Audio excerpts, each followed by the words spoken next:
Hi guys, welcome back to Codemaster Coach, your medical coding tutor.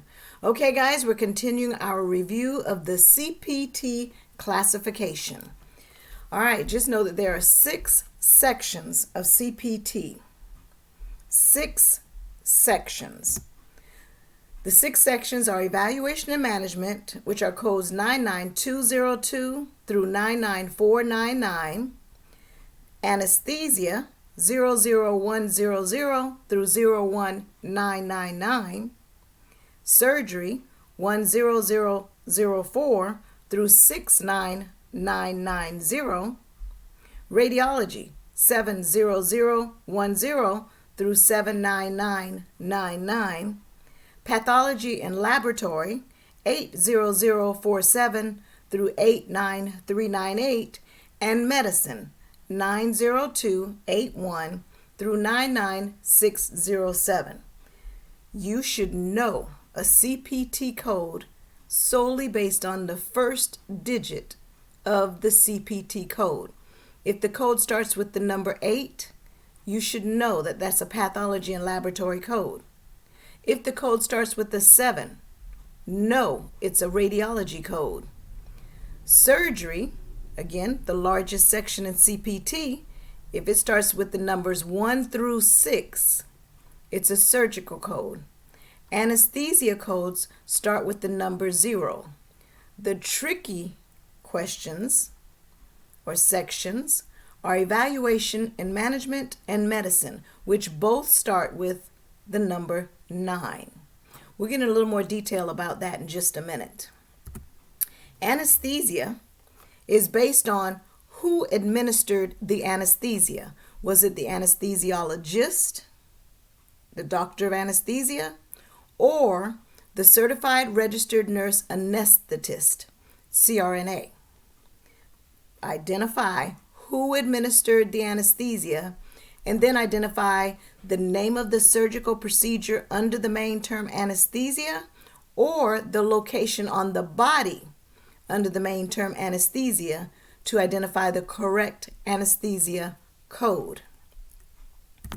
Surgery, the largest section of CPT, identifies both professional and technical services. These surgeries may be done in a hospital or an outpatient surgery center, and the sections of surgery are based on the anatomy, the procedures, the conditions, the description, or the approach to do the surgery. Radiology tests in the outpatient setting, because remember with the inpatient setting, it's encompassed within the diagnoses and the procedures. But radiology is based on the type of radiology test. For example, was it an X-ray, a CT, an MRI, an ultrasound? What type of radiology test was performed is how you look it up in the alphabetic index in order to generate your radiology CPT code. Pathology and lab is the section where specific blood or other bodily fluid tests that a laboratory would perform. You have what are called assays, which are a list of laboratory codes such as panels. Remember, panels are a group of labs that are encompassed under one code. So that's a panel. And just remember that pathology codes may be macroscopic and microscopic evaluation of tissue collected, whether it's blood, urine, any type of bodily fluids. And medicine. Now, the medicine section is based on either diagnostic and therapeutic services. It can be either one. It also includes non-invasive and invasive services. But again, the medicine section starts with the number 9. Several years ago, the medicine section was really evaluated for the evaluation and management that physicians do in their offices, because a bell curve study was done evaluating physicians on setting their levels of, for example, office visits. For some reason, based on that bell curve study that was done, majority of the physicians brought patients in at a level 3 or higher. Remember, back then the office visits were either limited, intermediate, or advanced. Well, for some reason, all physicians tended to put all of their office visits at intermediate or advanced, and there were no limited or just one condition to be evaluated in the office. And so because of that reason, it was felt that we needed to put the physicians under a formula to determine their evaluation and management for their office visits or hospital visits or services. Because again, if you look in the medicine section encompasses chiropractor, ophthalmology, infusions and injections, respiratory therapy. I call the medicine section the catch-all. But in order to capture those physician services in their offices, it was felt that they came up with the sixth section, which is now evaluation and management. So the CPT book begins with the number 9 for evaluation and management. Then it goes through 1 through 6 for surgeries, 7 for radiology, 8 for path and lab, and then section 9 again starting with the number, the last section, medicine, which begins with the number 9, just as evaluation and management. But putting these physicians under a formula, we identified the place where these services were offered, such as the physician's office, hospital, nursing home, etc. And then we looked at the medical decision making involved. How many diagnoses were involved? What's the amount of data to be reviewed? And what is the risk of morbidity or mortality involved? And with evaluation management, it also looks at the amount of time that the physician spends taking care of the patient.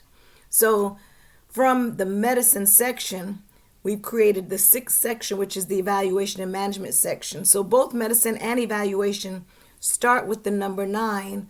And so what they did with the classification is they put evaluation and management at the beginning with 9, and then medicine at the end of the 6 sections that starts with the number 9 as well. Within the sections, you may find subsections. For example, evaluation and management has subsections for office visits, hospital visits, nursing home, domiciliary, rest homes, assisted living, etc. These are all the subsections within evaluation and management. Remember, we submit codes and not words to the third-party payers. That's why it's so important to make sure you capture the correct codes for the services that were rendered. So what are the steps in CPT coding? First, identify the procedure, not the diagnoses. CPT is based on procedures. And then identify if there is a secondary service or procedure. Also, identify the quantity of each service. Were multiple moles removed from the neck, or was it just one? Also, what is the time? Physical therapy, gait training, how much time is involved in performing that service? Go to your alphabetic index in this back of the CPT book and look for the main term for the procedure, and then review any modifying terms, and then verify that code or the range of codes in the tabular list. Just like ICD-10-CM, when we're using our alphabetic index and we look up the main term and any modifying terms, before we assign the code, verify the code. But the difference with CPT versus ICD-10-CM, ICD-10-CM leads you to one code. CPT may lead you to a range of codes because for some procedures, there's multiple ways it can be done. For example, a hysterectomy. A hysterectomy can be done open, closed, laparoscopic, robot-assisted, because there's multiple ways to perform that one surgery. If I were to look it up, it might give me a range of codes rather than just one code. So in order, before I assign that code, I must verify the code I must go back to my tabular, review the range that it gave me to determine which one way did my physician perform that procedure. Okay? Also, assign your codes in order from highest cost to lowest cost, because remember, you receive 100% reimbursement for the first procedure. And if there's a second procedure within the same surgery, it's going to be reduced reimbursement. A lot of factors come into play, especially the principal diagnoses versus the principal procedure to match the principal diagnoses. But when you have multiple CPT codes, the goal is to put the highest cost or most resource consuming code first, with the understanding that the second one will receive reduced funding. Now, this rule does not apply to E&M codes, because the E&M code is going to be based on whatever setting care was rendered in. And for medical necessity purposes, make sure to link your CPT code to an ICD-10-CM code, because again, without the diagnoses to justify the procedure, then you shouldn't be identifying a CPT code.